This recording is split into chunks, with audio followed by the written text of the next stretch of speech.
Everybody look at my channel. This is known as one playthrough podcast. For those of you who actually do know how to do so much.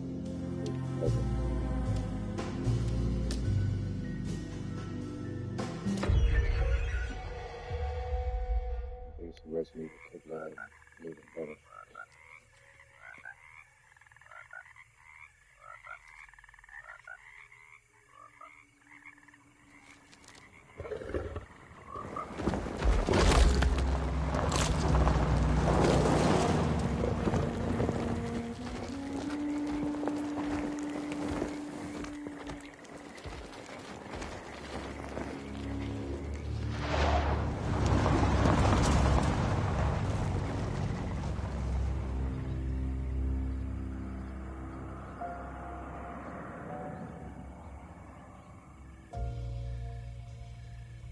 So, your uncle. What's wrong with him? He's possessed. As in the devil? Something like that. He says a dark man is following him, watching him at all times. What do you make of it? It's nonsense, of course. But I'd be lying if I said it didn't bother me. You see, it runs in my family. Possession? No, Detective. Deteriorating melancholy. Practically every member of the Hartwood family is driven mad before they grow old.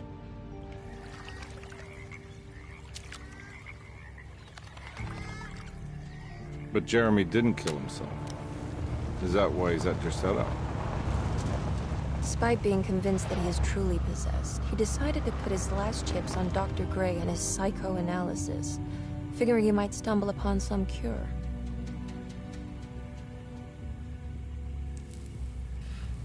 You mentioned the letter. I received a disturbing letter from Jeremy accusing the staff and all the other patients of being involved in some cult. And now they are also out to get him. Could it be real? Or is it all just in his head? It's a story he tells himself, Mr. Carnby. Anything to avoid the truth. Which is? That we're all terribly insignificant. That people mean so very little to one another. That there is no one out to get Jeremy Hartwood because he isn't worth getting. Here we are.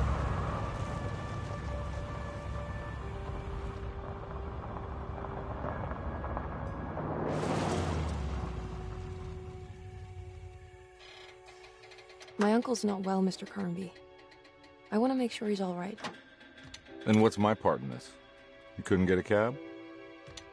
I just wouldn't feel safe going alone.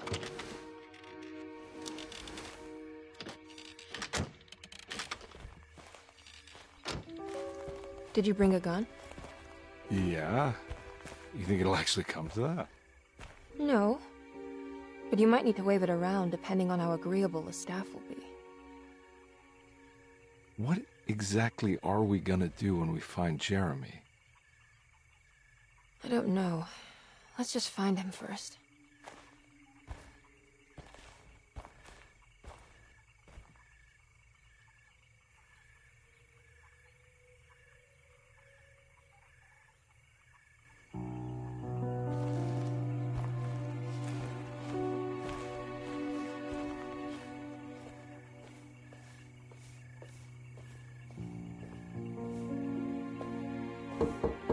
Hello? Hello? Looks abandoned. It can't be. There has to be someone around. Wait here. I'll go around back.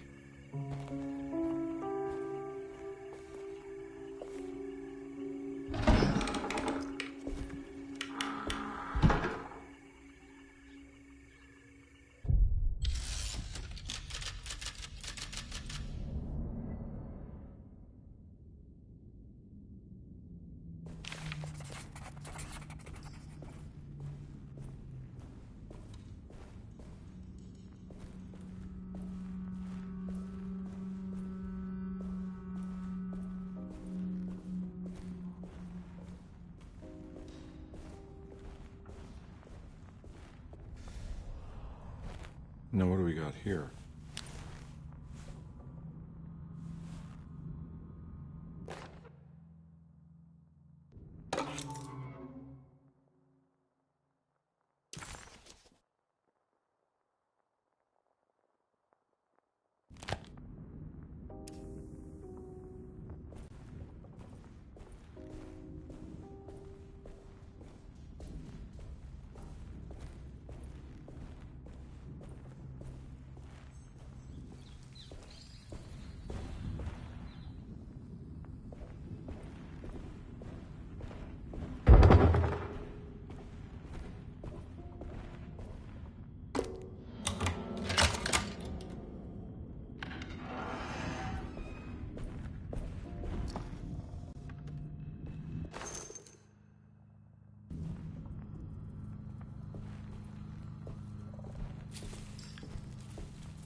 If I start to do for a second there, it's definitely very resonating.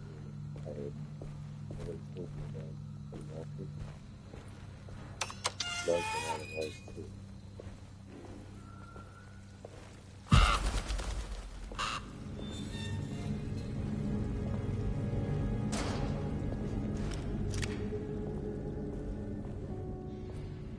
I need the key.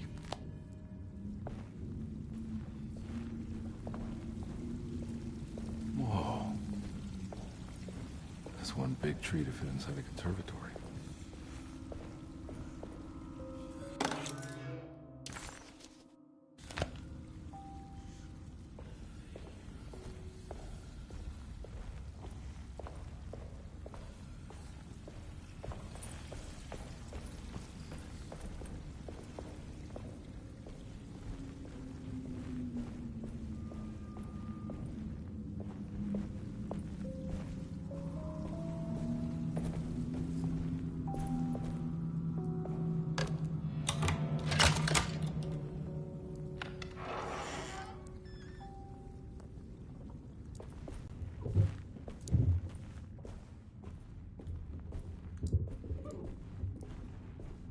Don't mind if I do.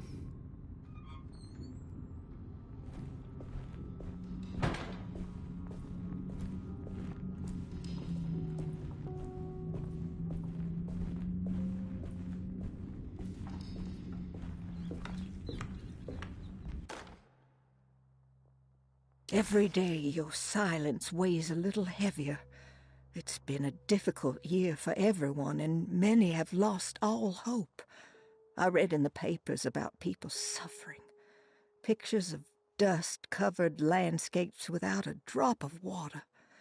I wish I knew if you were still tending the earth or if you had turned your back against us. I have started to look for help elsewhere. I pray you will tell me if I am going down a path that you find disagreeable. With help from Baptiste and Charlotte, I found comfort in the practice of the voodoo. I have long been skeptical of that Caribbean cult, but it's been of good use to me. It seems all harmless in my book. I say some words dreamt up by the Creoles, and I carry around a small pocket of gree-gree. Nothing of this is mentioned in the Bible, of course, but the French Quarter priestess tells me it's all connected. She says the Christian God is just one more perspective on the creator of things.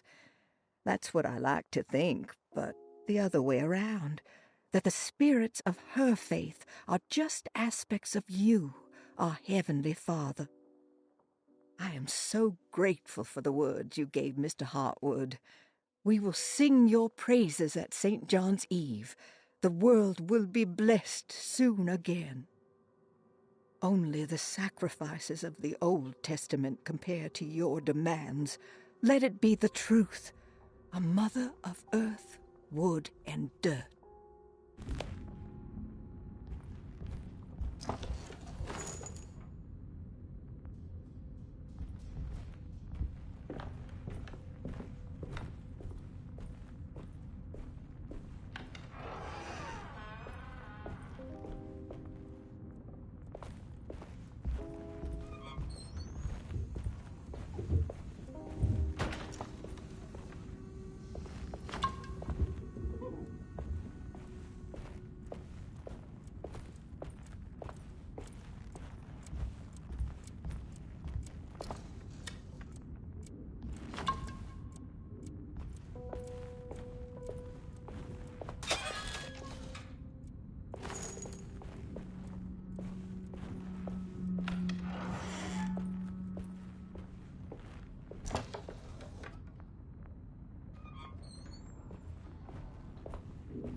was that?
I need the key.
Sunday, June 22nd. I spent all day looking for Jeremy. I should have cared for the others, but I'm scared that he will do something irreversible. Cassandra is upset that I didn't give her the latest shipment of pain medication that Waits brought from the post office yesterday. I would have given it to her, but the company didn't send a new key this time around, so the box is just sitting there on my desk. They must have figured we had plenty of their gimmicky keys by now. I only remember seeing one lately. Grace was playing with it inside the grand parlor. Unless it turns up by itself, it will have to wait. I have to figure out where Jeremy is. I think Jack knew something. That dog of his found a strange rot permeating the house. She's showing us, he said. Like those blots and streaks of fetid rot was talking to him.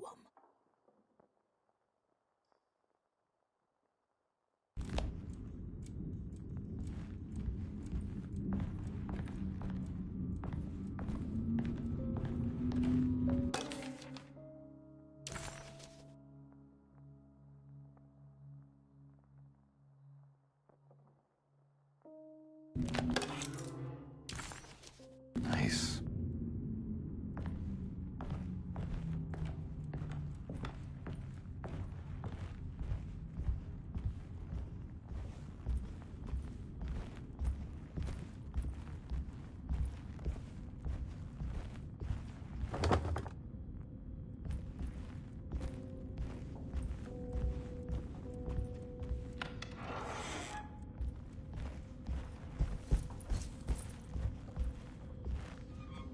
I need the key.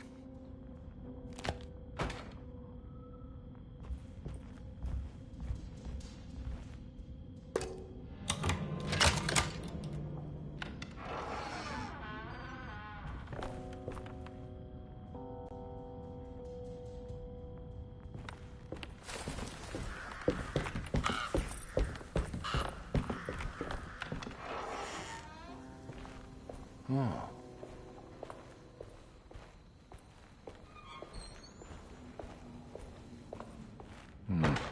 I need the key.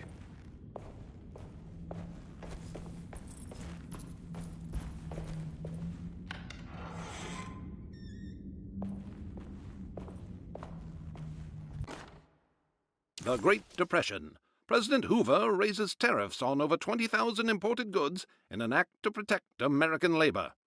Following the collapse of the Wall Street stock market on October 24 last year, American industry has suffered greatly. Thousands of companies have gone bankrupt and left a large part of the American workforce unemployed. In an attempt to turn the tide, the Smoot-Hawley Tariff Act has been signed by President Herbert Hoover. By regulating commerce with foreign countries, the government hopes to encourage the industries of the United States to compete with cheap foreign imports. Superstition on rise. New Orleans voodoo stores and spiritual mediums see increased profit during troubled times. While the market has faced hard times ever since Black Thursday of last year, voodoo doctors and snake charmers see significant rise in number of customers. With the coming Eve of St. John on the 23rd, the police expect increased cult activity around Bayou St. John, the southern shore of Lake Pontchartrain. Voodoo rituals in that area on the Eve of St. John have a long tradition reaching back to the first snake worshippers brought as slaves from West Africa. During the 19th century, its practice was popularized by the legendary Marie Laveau and has since been embraced by many of the Creoles and the surviving aristocracy of the French Quarter. Author seeks asylum. Rumors regarding author Cassandra Beauregard making Derceto her home verified. Derceto Hospital is an old plantation building on the eastern shores of Lake Pontchartrain. While often considered an asylum for the insane, residing Dr. Elmore Lee Gray prefers to think of it as a convalescent home, a place where you can go to rest. The patient list is kept secret, but thought to include many of the black sheep of wealthy families, because at Derceto, treatment does not come for free. Local author Cassandra Beauregard has now been confirmed by her own admission. She's been lauded as a powerful Creole voice and written many successful books. Lately it was reported from Hollywood that she has finished a moving picture manuscript titled Slaughter Gulch. That film is set to hit the theaters next year.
I need the key.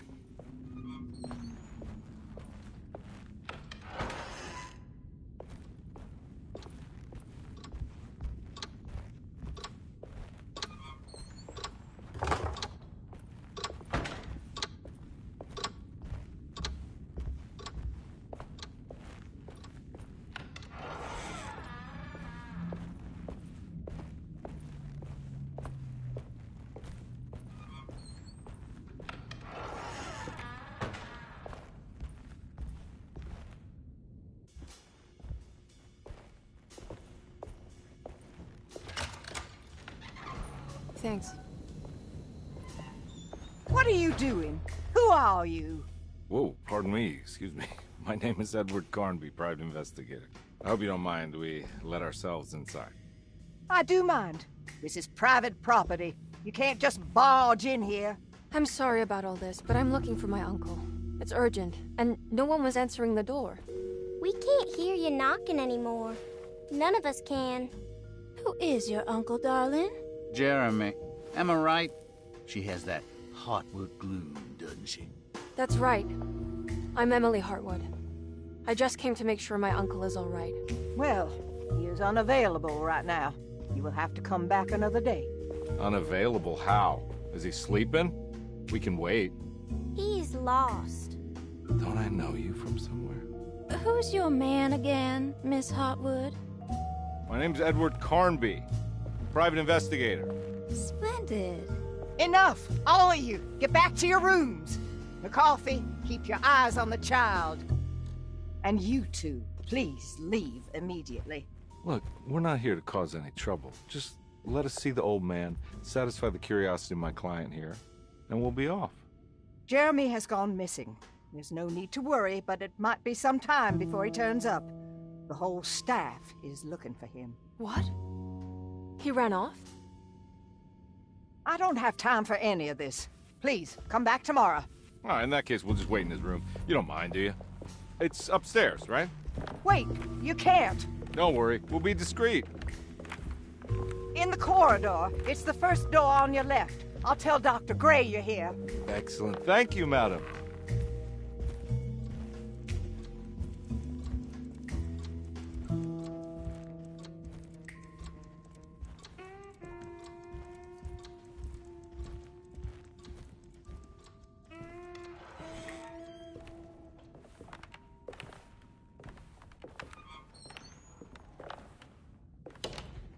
All right, here we are. Let's look around. See if we can dig up any clues.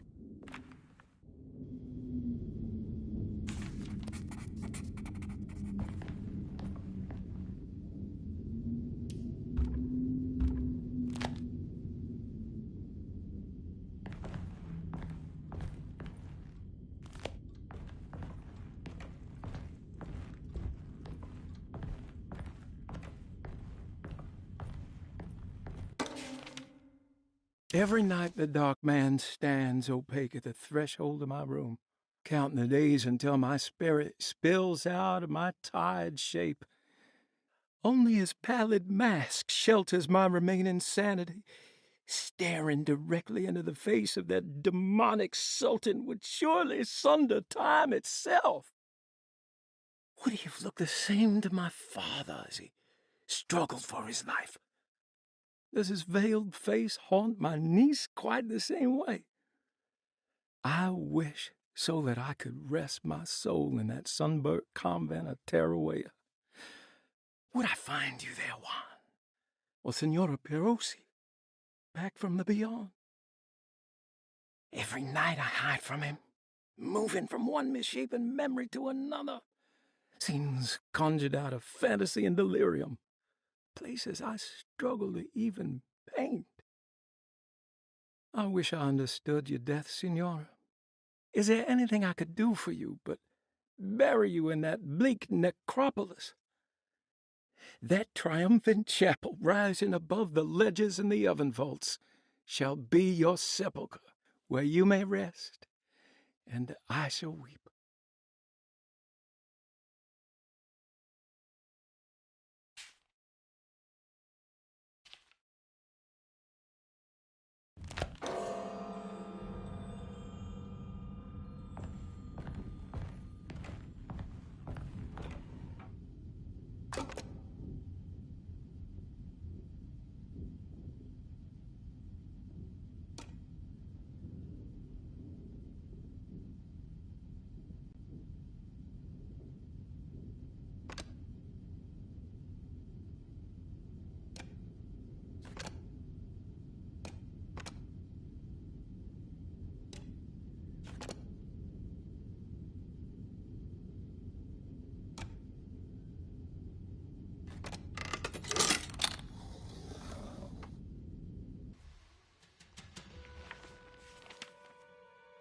Hey, you know anything about this? Looks like some sort of talisman.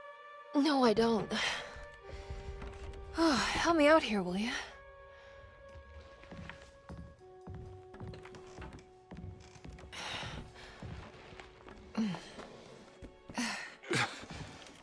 I would kill the guy to throw some of this stuff out. I'd be crazy too if I had this much junk lying around.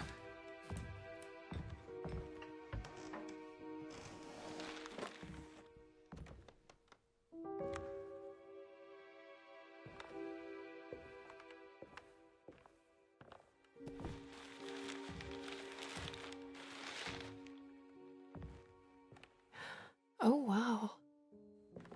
That's striking. I want to save this one.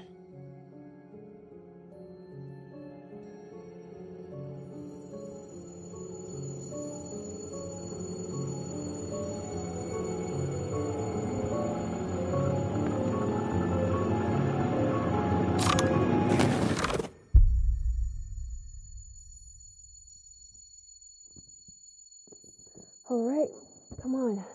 I want to go see Dr. Gray.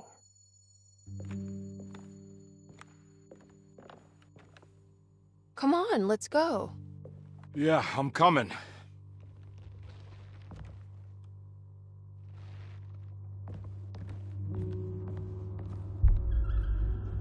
Miss Hartwood. Emily?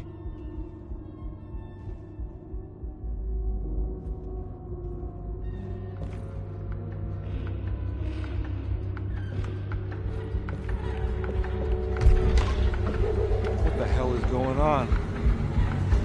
Where am I?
Yeah.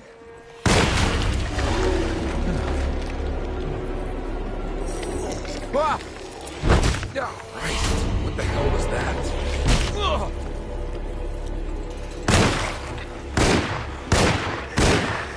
Ugh! Ugh!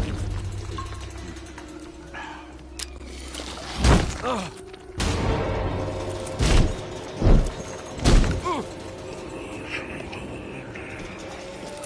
Oh! Yeah!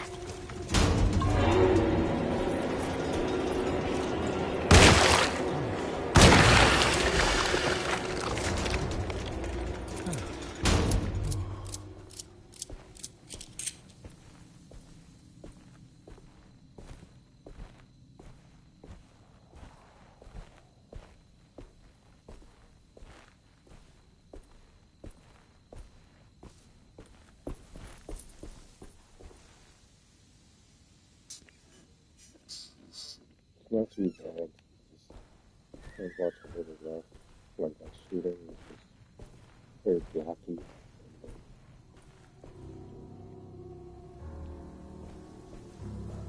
I feel they kept very old school. Their Resident Evil was bad because you're going to live dead every one and stuff.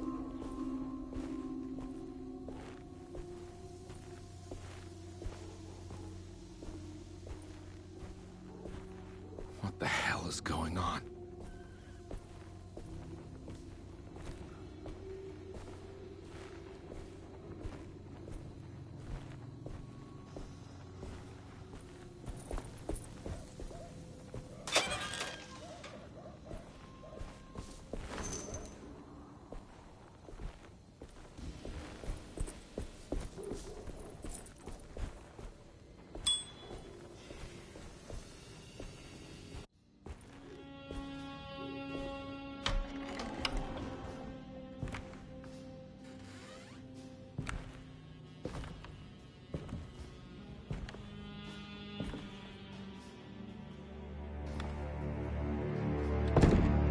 Don't let them get inside, Compare. They're not the good kind. Are you... Is this your store? There are no owners here. We both strangers in Jeremy's story. Jeremy did this. How? The pact with the dog man. Jeremy warned us, but we didn't think much of it. I'm Detective Edward Carnby. I was hired by Jeremy's niece to find him. Oh, yeah? How much she paying you? $150. She's sure getting her money's worth tonight. Are you a thinking man, compare? No, not if I can help it. You know, I think Jeremy's hiding in a way we can't find him. He has this juju necklace that guides him. The talisman? That's right. It's some magic charm he got from Miss Jackson down the street. The voodoo priestess? You know surprising things, compare. Yeah, the Mama Loa. Here, take the key. I locked the gate to save her place from all the ghouls and goblins getting inside. Maybe if you go there, you can find some clues to show you the way. Thanks. I'll have a look.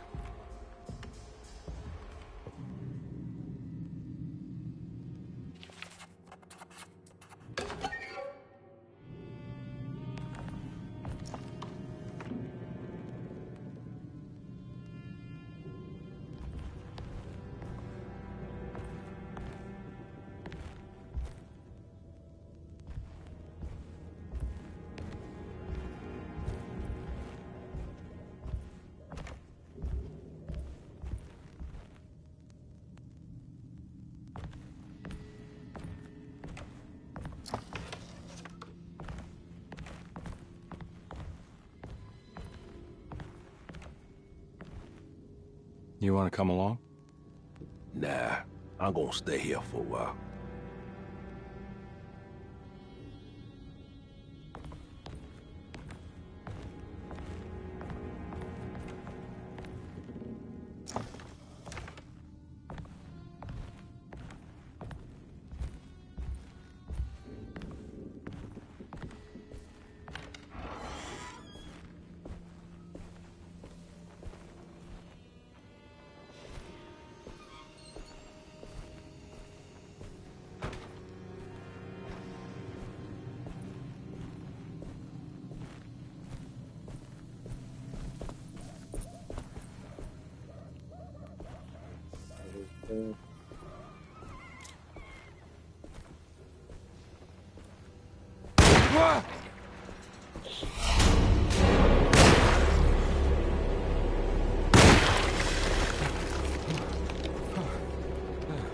Definitely a good spot.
Sleepy downstairs.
recognize this place. It's Miss Jackson's seance parlor.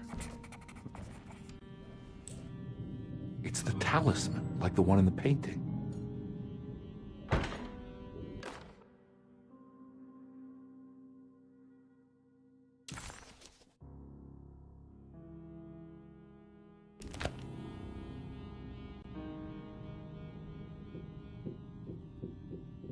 I think it's meant for the talisman.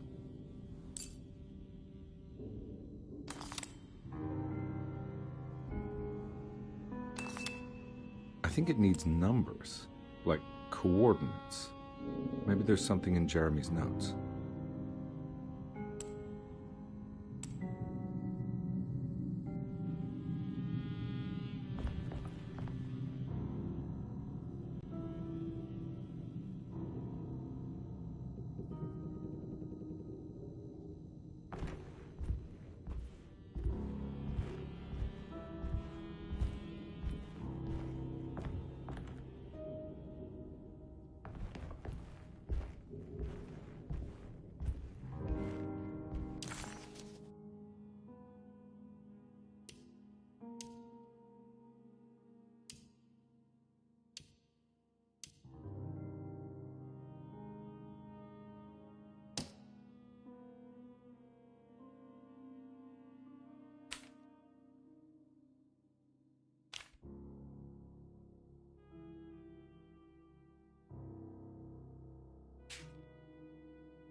It's showing something. A place? Where is that? Huh.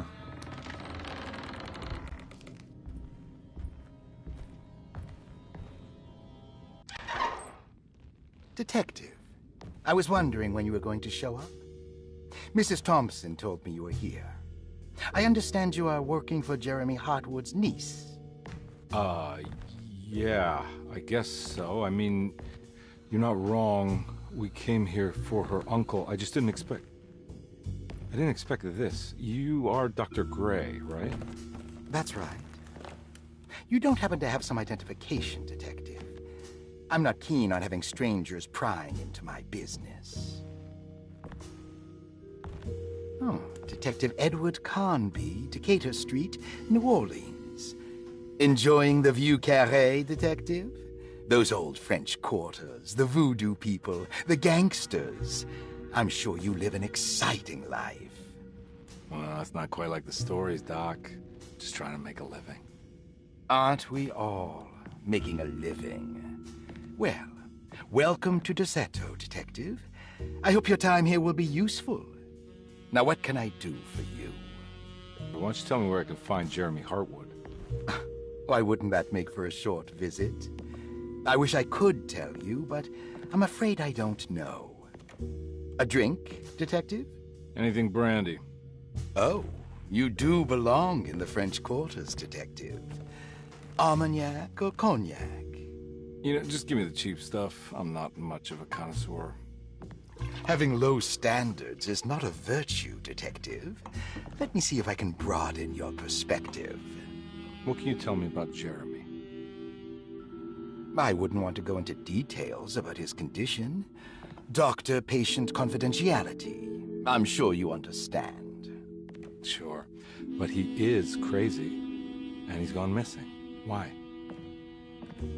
Here, try this. Ooh, it's good. Got a bite? It's called a sidecar. The trick is not to be afraid of the tartness of the lemon. Then, for goodness sake, don't overdo the triple sec. Okay, what can you tell me about Jeremy? Well, let me think. He is an anxious man, constantly worried about events not presenting themselves according to his model of predestination. He complains about things not being carried out in the right order, and that some things simply shouldn't be. Is any of this helpful to you? Not really. I was hoping for some direction where to look next. I'm sorry. I have nothing for you then. You should talk to my orderlies. They have been looking for him for a while now. I'm sure they would appreciate your help. Yeah, I ran into Batiste earlier. Come to think of it, he might have given me a lead. Oh, excellent. So your investigation is already underway. I'm gonna go, but I'm sure we'll meet again. Looking forward to it. Safe returns.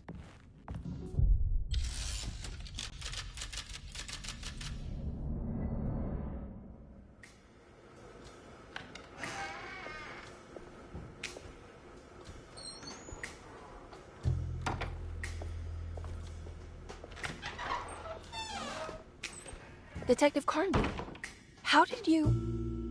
where did you go? I was just talking to Dr. Gray. You disappeared. No, it's not what you think. Have you found anything strange going on here? Yes. Everyone is being incredibly evasive and I can't figure out why. No, I mean something you can't explain. Paranormal, even. Detective, I really need you to get yourself together. I can't do this alone. Forget it. I'll figure it out. Do you want to come see Dr. Gray? No, I want to try something. With this talisman, I think I can follow Jeremy to the place he mentioned in the book. What was the name? Do you remember something Spanish? Tarawea. Yeah, that's where I need to go. Detective, are you gonna be all right? Yeah, of course. Go talk to Dr. Gray. We'll rendezvous later.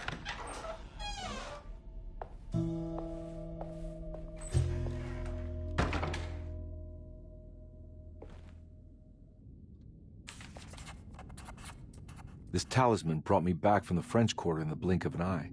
If Jeremy can travel so easily, then he could be hiding anywhere, even Tarawea. If he can do it, so can I. I just need to figure out how the talisman works. Saw your notice in the boiler room. You should know Mr. Chance won't be coming back. I got no business being in there myself, but you can take a valve from the wine cellar if you want to try to stop the steam pouring out. Be careful.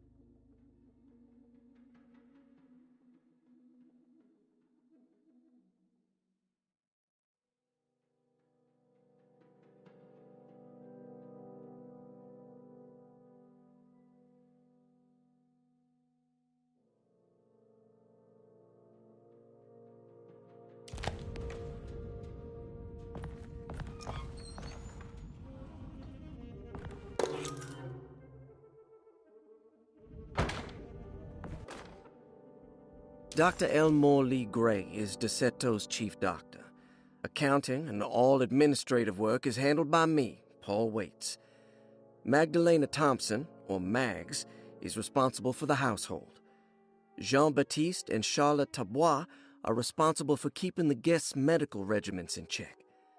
Finally, Jack Chance is our gardener, who can occasionally be seen in the conservatory, but is for the most part busy outside.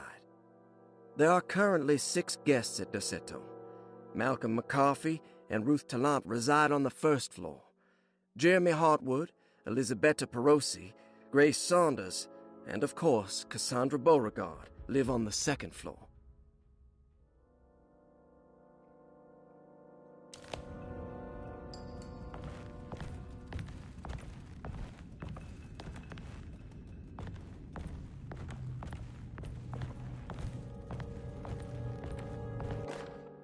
Paul, you're right about the plates on the boiler and the clock.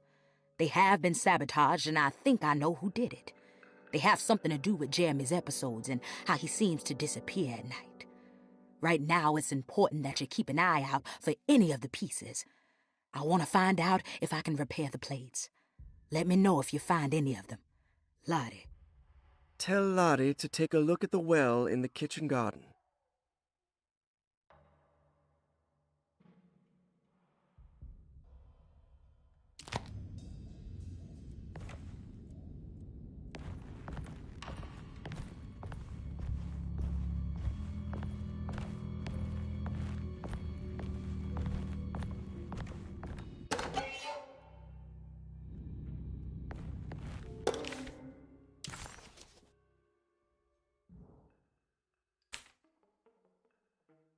Cassandra Beauregard, the beloved author.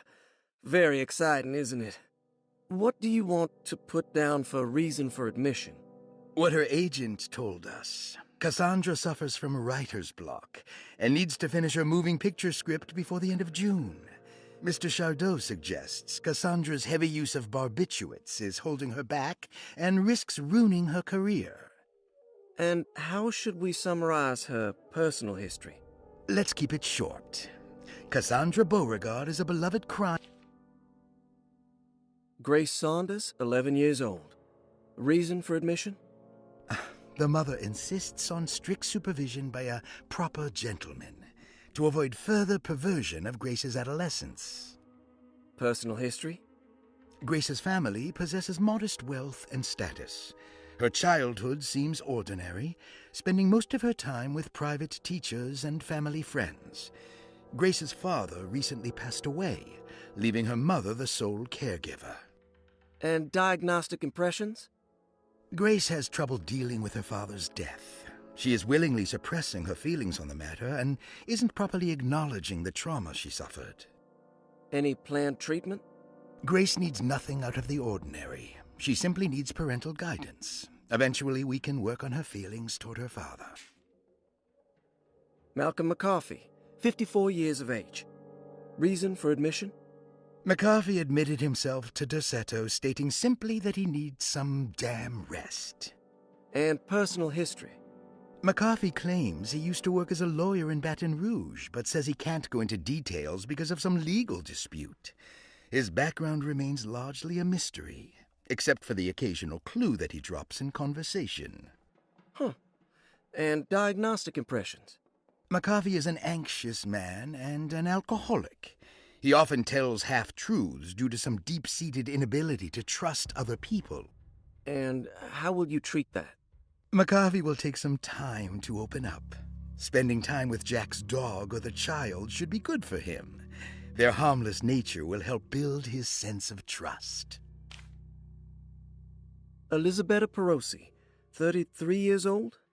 What should I put down as reason for admission? Well, Perosi broke into Derceto and was found wandering the grand parlor. She was confused and suffered partial amnesia. She insisted she belonged here and offered to pay for her stay. Right. What do you make of her story? Perosi claims to have been a member of the Astarte artist colony some 20 years ago, a claim that seems contrafactual due to her young age. She looks to be and even thinks she is 33 years of age. That would make her a child at the time. It seems fair to say that Perosi's story is untrue, deliberately so or not.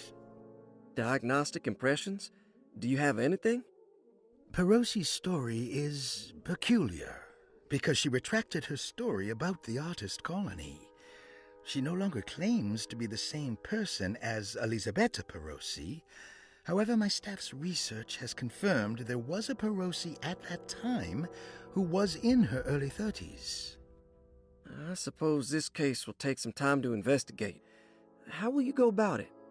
I wanted to contact the real Perosi, but it seems the whole colony disappeared one night. September 29th, 1915, during a hurricane. I will have to take it slow and figure out what this spell of impersonation could have been. Oh, I'm sure it will all clear up eventually. Thank you, Doctor. Looks like all the patients are accounted for, except for Jeremy. There's no way I can get into this thing. Better leave it alone.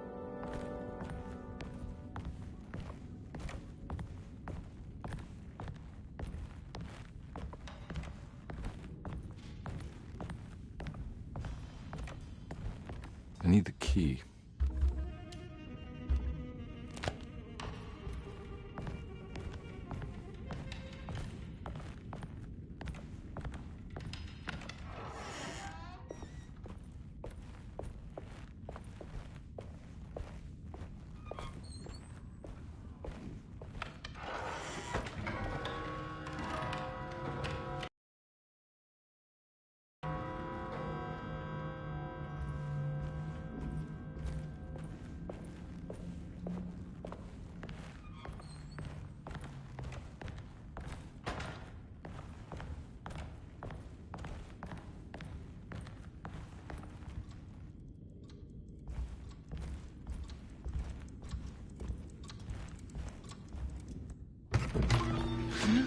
Yeah, sorry, Detective. Didn't mean to obstruct justice or anything. That's fine. You know, I'm kind of busy with my own case of a missing person. I was wondering if you've seen Grace, a girl about yay high? I can't say that I have. Why are you asking? Well, I'm looking for her. Is she in trouble? No. She's just hiding somewhere. We can't have a rascal like that running around unchecked at a time like this, you understand? Well, I haven't seen her. Well, let me know if you find her. I'll be around. I'll keep an eye out for your man, Jeremy.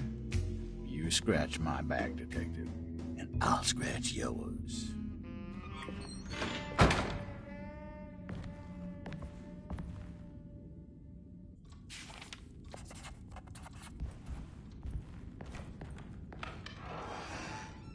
Looks like everything's back to normal here.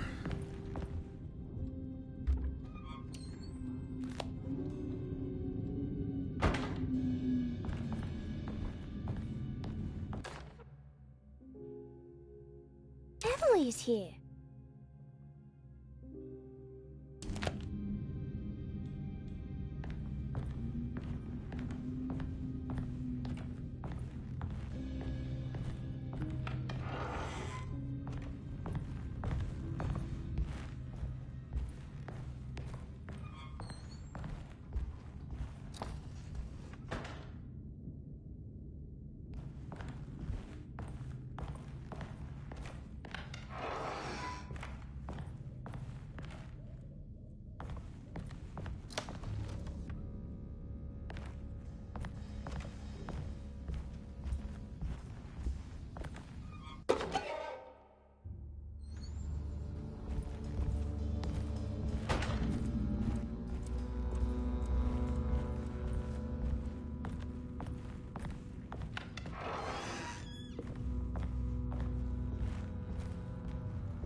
Eccentric.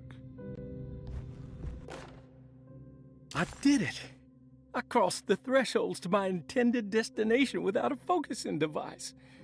My talisman now knows these roads, and I have no need for the plates. I can find my way to Lafayette as easy as I find my own room. I visited the grave of my father and seen the oven waiting for me. Thank you for opening these doors. I now must summon my courage and go back to that hateful mound outside the oil rig. I hope you'll be feeling better when I return. Jeremy.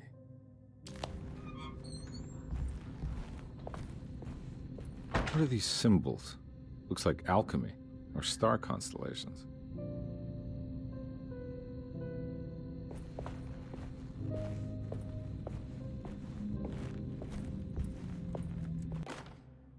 Will I need to remember how to get them out again?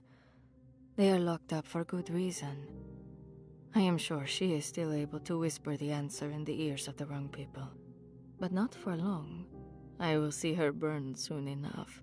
That black goat will be sacrificed to put an end to it all. Then it will all be over. No more Derceto, and sadly, no Astarte. Those good pirates of Pontchartrain. May you still sail the lake, until you find the shores of Hali.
These paintings got some grim-looking rot on them.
Astarte Artist Colony.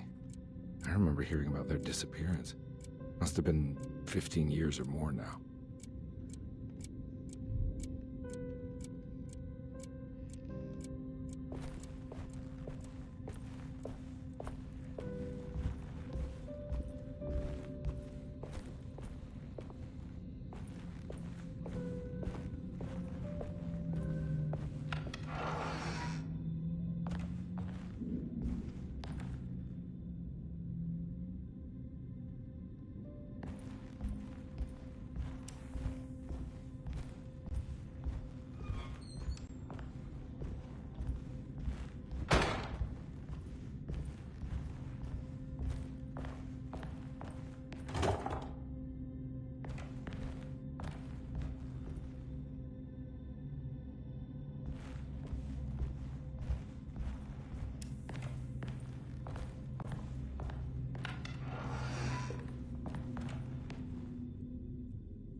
The simple astrology cipher was a favorite among the artists who lived in the house 20 years ago.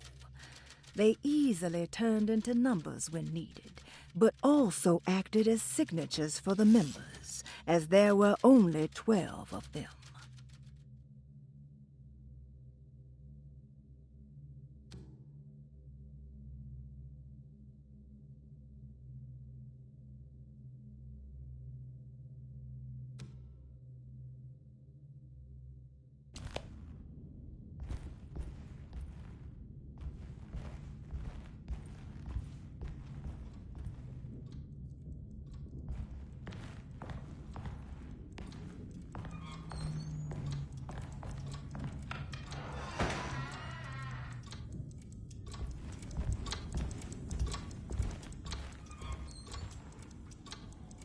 Stained. Looks like some kind of rock. This must be the clock that Jeremy wrote about in the commonplace book. Huh. Looks like the plate that held the talisman in the seance room. But it's broken and missing some pieces.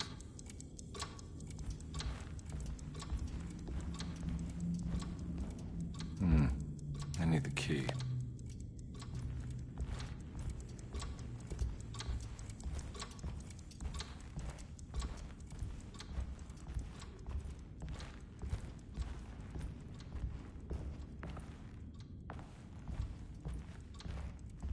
Oh.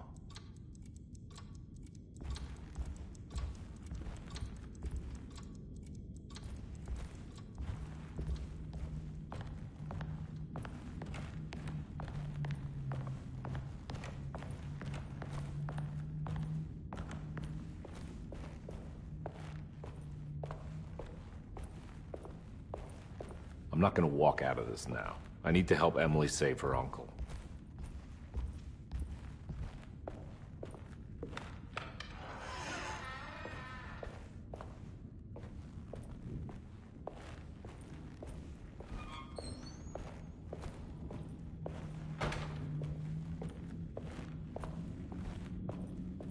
I need the key.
Lost Plantations of Louisiana, Thierry Briclot, 1917. Derceto was a small plantation on the eastern shore of Lake Pontchartrain. The land was considered difficult for industry and was sold for only $30 to Elijah Pickford in 1818. Pickford employed hundreds of workers from nearby New Orleans to clear the woods and build a small plantation mansion facing the lake with a striking Greek Revival temple facade. Derceto kept a modest production of Perique tobacco and indigo that persisted up till the Civil War. During the antebellum era, Derceto was the source of many rumors concerning voodoo and witchcraft. People who traveled the lake reported seeing people dance at night in front of bonfires, bleating and wailing. On June 17, 1862, Captain J.W. Norton of the Union Army recounts leading a raiding party from ships anchored in Lake Pontchartrain in order to seize control of Derceto and free the slaves working there. The captain was surprised to find the workers fighting back with unprecedented zeal. Norton's account describes these men and women as enraged with fanaticism. Pickford reportedly tried to placate the raiders, but was shot in the confusion. Captain Norton left the mansion burning and retreated to his ships with his men. Derceto was left in ruins for several decades. The ownership of the land was long disputed and returned to the Ledoux family in 1901. Several police reports were filed during the following years as the Ledoux tried to get rid of a camp of squatters on their land. The police made several visits to remove the trespassers, but the people kept returning. On November 1, 1907, Inspector Legrasse of the police charged a deadly attack in order to save several children kidnapped by the squatters. Many were killed, and even more were jailed. The following year, Ledoux rebuilt Derceto, incorporating the surviving stone foundation and adding a magnificent wrought iron conservatory. The farmland had been reclaimed by the surrounding woods, so it was no longer profitable to use as a plantation. Instead, the house was turned into an artist's colony. The Astarte Artist Colony was a successful group of artists, including figures such as painter Heinrich Cassel and poet Nora Keith. The group was also known for their beloved Mardi Gras crew called the Pirates of Pontchartrain. On September 29, 1915, a tropical hurricane tore through Louisiana, causing Lake Pontchartrain to flood New Orleans. Due to the remote location of Derceto, it took almost 2 weeks for outsiders to learn that the artist's colony was abandoned. The 12 residing artists had all vanished without a trace. The empty mansion of Derceto still stands on the shore of Lake Pontchartrain, with much of its temple facade intact. The Ledoux family currently has no intention of repairing the house.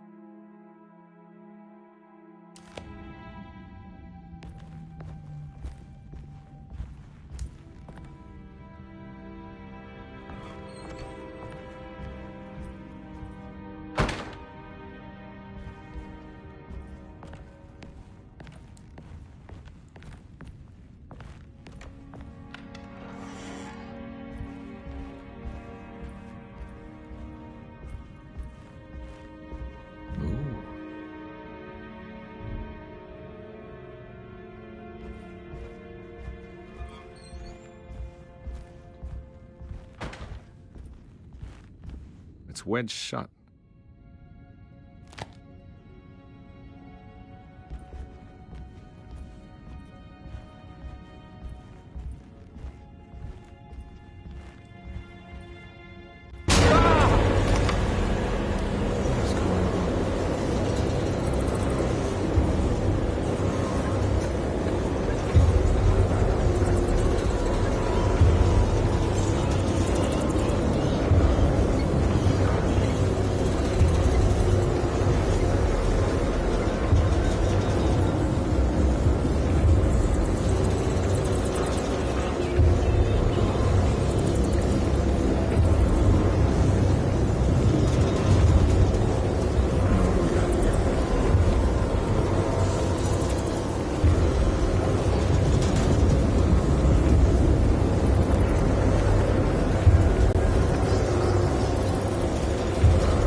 What happened? Everything's normal again? All right.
Hmm.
Got it.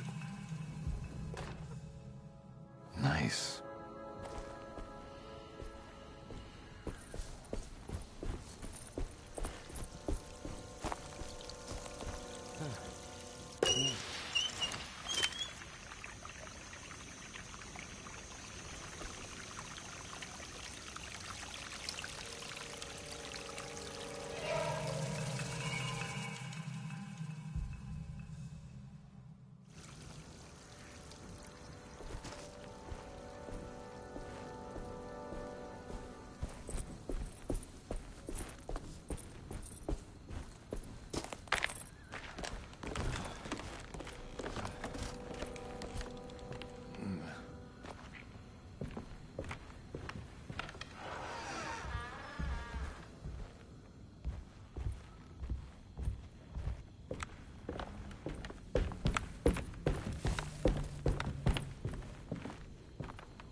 If it wasn't for the collection of peculiar statues, the old astronomical clock would draw every eye in the room. To Conby, it wasn't the intricate clockwork that stood out, but the odd-looking plate on the inside.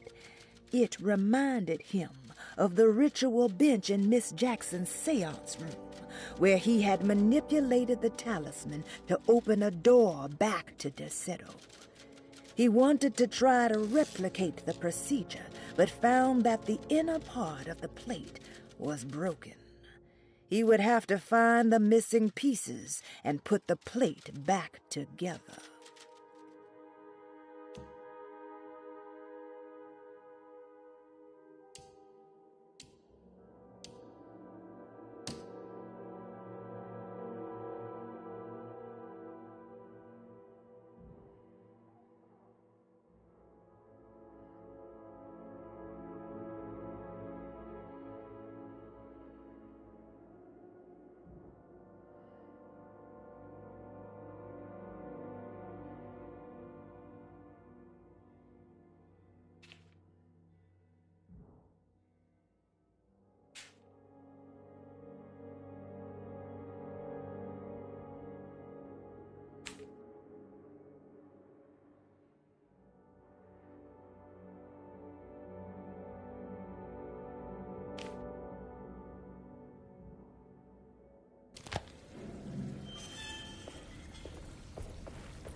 It's wedged shut.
key.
What are you doing in my kitchen?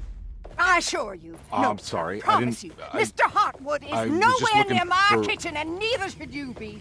Don't make me I kick didn't you mean out to. of this house. Sorry. Now get out! Yeah.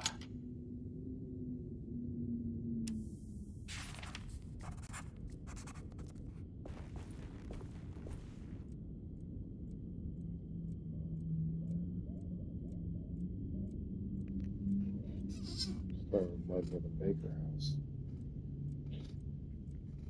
The Resident Evil biohazard.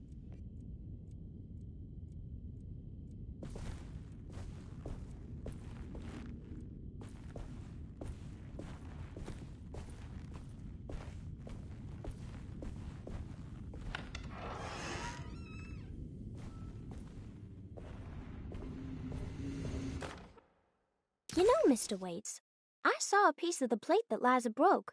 I think she's been hiding them. She's not very good at it. She just chucked it into the little room with all the tools behind the boiler. I left it there.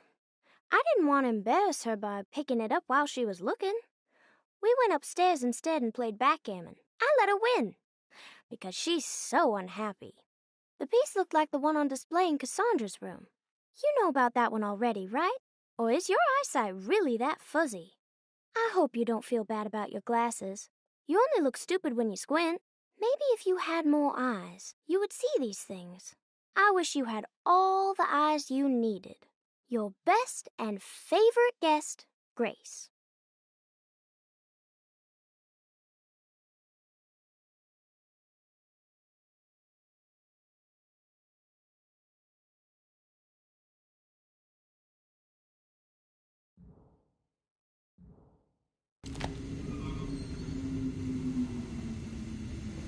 It's another plate for the talisman. Like the other one, it's broken and missing some pieces.